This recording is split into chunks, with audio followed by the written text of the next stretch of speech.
Yeah, and so what was the actual, for those who haven't followed your story, so what was that bus? What was Reignite Democracy Australia? What was all this sort of, what was the, was it a freedom, like the freedom movement? What were you actually trying to encapsulate at that point?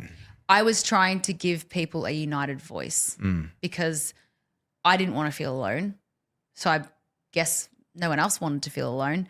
And we felt like maybe we were crazy and we were getting gaslit all the time out there.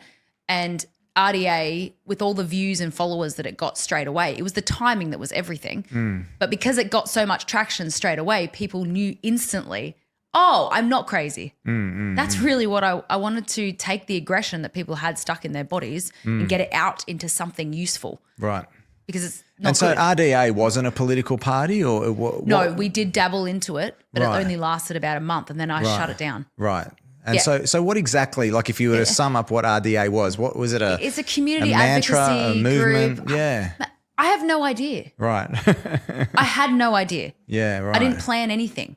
And people are like, oh, well, if you're going to be a journalist, you should just do this. Or if you're going to be a lobby group, you should just do that. And I'm like, why can't I do all of it?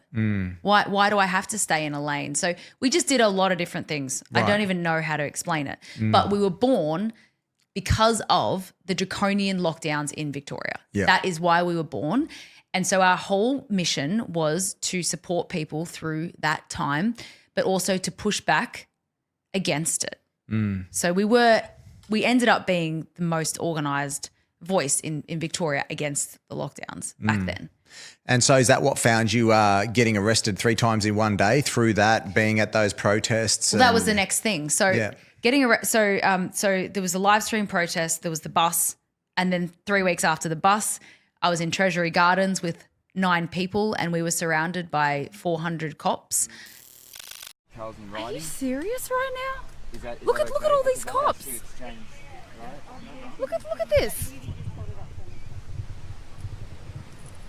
So I've got to give you a direction now to leave the area. Okay, so I'm actually in media, and we're actually protected under federal legislation for freedom of communication, political communication. So I actually have the Constitution with me if you'd like to have a look at it. I've also printed out the entire legislation. It's actually a federal legislation Are which you prepared supersedes. to leave the area? No. All right. Can I get someone arrested? Whoa. Hold on a second. I have a work permit.